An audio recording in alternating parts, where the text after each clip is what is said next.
अल्लाह ने चाहा ये आज सब अपने दिलों को बदलेंगी, मेरी बहनें, मेरी बेटी। अगर ये बैठेंगी तो इनके लिए मेरे पास बहुत कुछ है। क्योंकि इकबाल ने कहा था कितनी खूबसूरत घर बना लो, आजकल देख नहीं रहे हो। अभी मैं एक जगह गया था, इतना आलीशान घर बना रहे हैं वो कि 12 साल हो गए बन रहा है। कल हमारा घर देखो, मैं कहा मुझे मरना नहीं होता तो मैं भी तेरे तरह घर जरूर बनाता।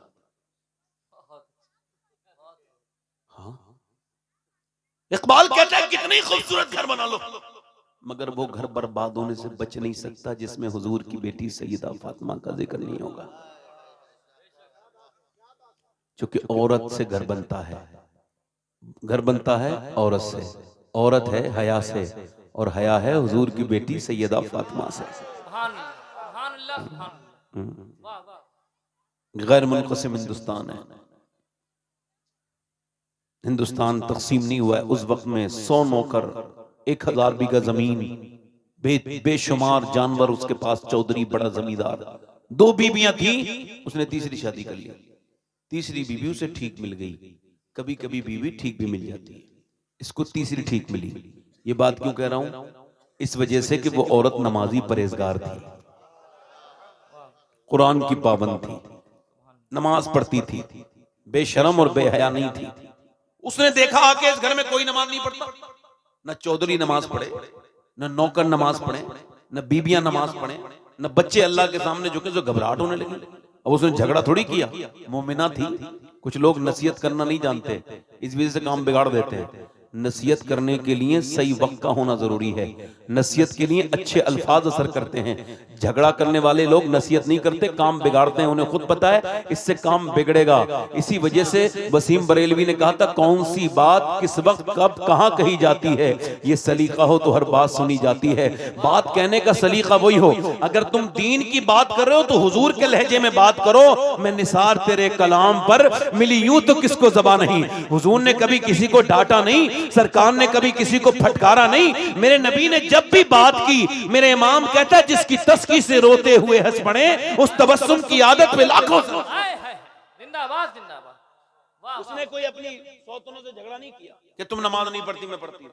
उसने सोचा नमाजी कैसे बनाना है, तो उसने देखा कि इसके अगर चौधरी नमाजी बन गया, दिमाग लगाया तो सब बन जाएंगे।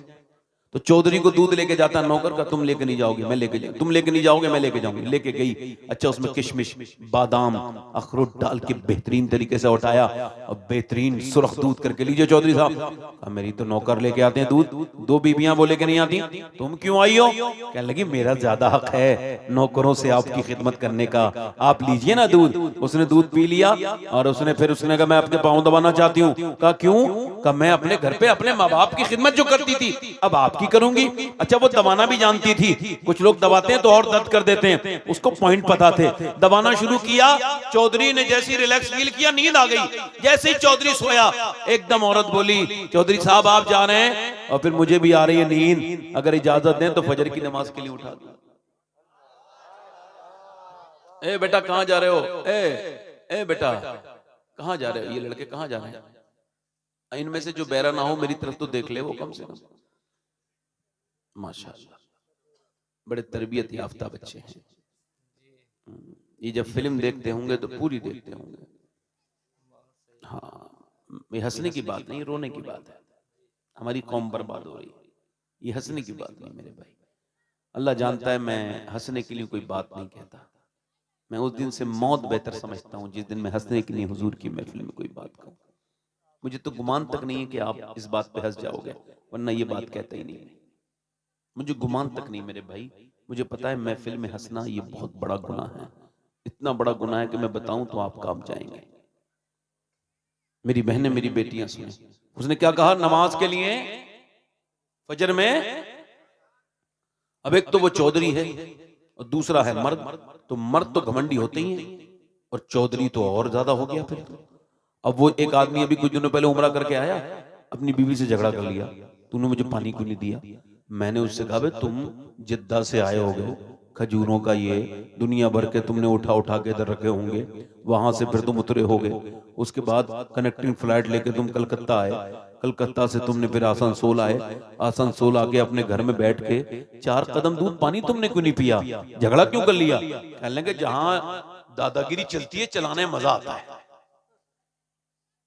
हुजूर ने फरमाया तुम में बेहतर वो है जो अपनी बीबी के लिए बेहतर है,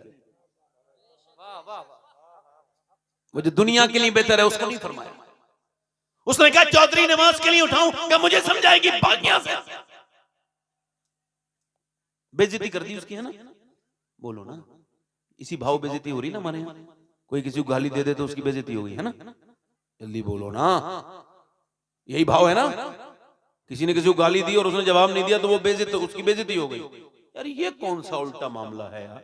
जो बदतमीज है इज्जत वाला है, जो तमीज वाला गाली नहीं दे रहा वो बेइज्जत है। ये कहां से तुमने उल्टा बाजार लगा लिया आपने भाई? ये गाली बकने वाला इज्जत वाला है और गाली सुनने वाला इज्जत वाला नहीं। सुनो, ये तुम्हारा अपना बनाया हुआ मेयार है, वरना मेरे रब का मेयार तो ये है, उस अबू जहल को इज्जतें नहीं मिली जो गालियां देता था, उस अबू बकर को अल्लाह ने इज्जतें दी हैं जो गालियां सुन के जवाब नहीं देता। वाह वाह वाह वाह, नारे तकबीर, नारे रिसालत, मसलके आला हजरत, फैजाने आला हजरत, अजमते वालिदैन, जिंदाबाद जिंदाबाद। भाग यहां से, उसने कहा निकल यहां से। उसका दिल नहीं टूटा, अल्लाह वाली थी, गुस्सा भी नहीं हुई, वापस चली गई गुस्से में। फिर दूसरे दिन दूध उठा के बेहतरीन तरीके से लाई, उसको कल का दूध भी याद आ रहा था चौधरी को, और कल की टांगे भी उसको अच्छा लगा था, मगर ऊपर के दिल से कहा नमाज के लिए कहेगी? चौधरी देखती हूँ, फिलहाल आप लीजिए तो दूध तो पीजिए, नमाज के लिए हाँ मैं देखूंगी, फिलहाल दूध पीजिए। दूध पिया उसने और फिर पाँव दबाने लगी, दबाते दबाते चौधरी को फिर नींद आई। जैसे ही नींद आई है चौधरी को, चौधरी साहब आपको नींद आ रही है और मैं भी जा रही हूँ, देखो गुस्सा ना करना, जलाल ना करना चौधरी, जरा नाराज ना होना, अगर बुरा ना मानो तो फजर की नमाज पढ़ने के लिए उठाऊं, अभी लफ्ज पूरे नहीं हुए हैं। उसने एक जोर से जन्नाटेदार हाथ लात उसके मारी और वैसे ही वो नीचे गिरी और उसका मुंह पत्थर में लगा और पत्थर से उस नेक औरत का पूरे होंठ फट गए और दांत हिल गए, मुंह से खून के कतरे नीचे को गिरे। मगर न जाने कितनी शरीफ माँ की वो बेटी थी, उसका बाप कितना शरीफ होगा जिसने ऐसी बेटी की तरबियत की। एक लफ्ज भी तो नहीं बोली, ये भी तो नहीं बोली मैं तुझे नमाजी बनाना चाहती हूँ, तू मुझे गालियां बकता है, लाते मारता है, एक भी लफ्ज नहीं बोली। बर्तन अपने उठाए, सर झुकाए वे चली गई, मगर रास्ता नहीं बदला, फिर आती रही, गालियां भी खाती रही, लाते भी खाती रही, ठोकरें भी खाती रही। एक आध हफ्ते के बाद चौधरी के दिल में अल्लाह ने रहम पैदा किया, कहने लगा तू ये बता, तू मुझे रोज उठाने आती है नमाज को, मैं तुझे मारता हूँ, गालियां देता हूँ, तुझे क्या लालच है? चौधरी की बेटी है, इतने आलीशान घराने की, तुझे क्या लालच है? कहने लगी बात लालच की नहीं चौधरी, बात यह है मेरे बाप ने मुझे नमक हरामी नहीं सिखाई है, नमक हलाली सिखाई है। वाह वाह वाह, तेरे घर में तेरा नमक खाती हूं और तू है बेनमाजी। और नबी करीम फरमाते हैं जब बेनमाजी मरेगा उसको इतनी प्यास लगेगी, अगर सातों समंदर का पानी भी उसको पिला दिया जाए तो उसकी प्यास नहीं बुझेगी। जो अपने रब के सामने झुकता नहीं, बेनमाजी जलील होके मरेगा, भूखा प्यासा होके मरेगा। बेनमाजी जब मरेगा चौधरी, बेनमाजी का ईमान पे खात्मा भी नहीं होने की ये अंदेशा है कि उसका ईमान पे खात्मा ना हो। और चौधरी जो बेनमाजी मरेगा वो कयामत के दिन फिरौन और नमरूद के साथ जहन्नम में जाएगा।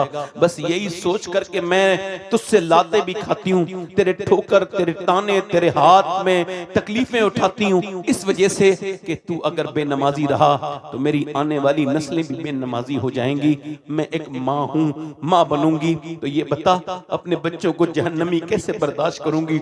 और कोई लालच नहीं, बस यही वजह है जो मैं आती हूँ। उसने नजर नजर में ही ऐसे भले सुखन कहे, मैंने तो उसके पाँव में सारा कलाम रख दिया। वो बोला जा सुबह मैं तुझे से नहीं उठाता, मैं तुझे सुबह उठाऊंगा, तू मुझे ना उठाना चौधरान, मैं तुझे सुबह को उठा दूंगा। अपनी बीवी को सुबह को उठाया, वुजू किया, और जब वुजू करके सजदे में गया ना तो औरत भी फूट पड़ी अपने मालिक, अपने करीम के सामने, और कहने लगी ए मेरे परवरदिगार तू बेहतरीन कदरदान है, तुझे मालूम है कि मैंने कितनी तकलीफें, कितनी लातें, कितनी गालियां और कितनी तकलीफें बर्दाश्त की हैं, तब ये यहाँ तक आया है। मेरे मालिक, मैं कमजोर औरत हूँ, मेरी कोई हैसियत और औकात नहीं, तू दिलों को बदलने वाला है। मैं गुनहगार हूँ, तू करम करने वाला है। मालिक, यहाँ तक झुकाना मेरा काम था, इसको अपना लेना तेरा काम है। मालिक, इसे अपना बंदा बना ले, इसे नेक बना दे, नमाज इसका दिल बदल दे, मौला करम कर दे। औरत ऐसी रोई, अल्लाह का फजल हुआ, चौधरी का दिल बदला, और ऐसा बदला कि तहज्जुद तक नहीं उसने कभी छोड़ी। 5 वक्त का तो ऐसा नमाजी बना, अपने घर में बड़ी सी मस्जिद बनवाई जो आज भी आबाद है। उसने उसके 100 नौकर नमाजी बन गए, बीबियां नमाज पढ़ने लगी। उसने मोहल्ले उसमें जा जाके गांव में तबलीग करनी शुरू कर दी, नमाज की। यहां तक के हर गांव में एक मस्जिद अपने पैसे से बनाई। एक औरत ने पूरे इलाके में नमाज की लहर दौड़ा दी। और जब इन दोनों के दरमियान बच्चा पैदा हुआ तो कोई आम बच्चा नहीं था, बल्कि वक़ौले हुजूर मुफ्ती आज़म हिंद, वो अपने वक्त का कुतुबुल अक़ताब था। उसका नाम सुल्तान मोहम्मद बाहू था। उसने कहा था, तस्बीह फिरी पर दिल नहीं फिरिया, की लेना तस्बीह फड़ के हूँ, इल्म पढ़ा पर अदब न सीखिया, की लेना इल्म नु फड़ के हूँ।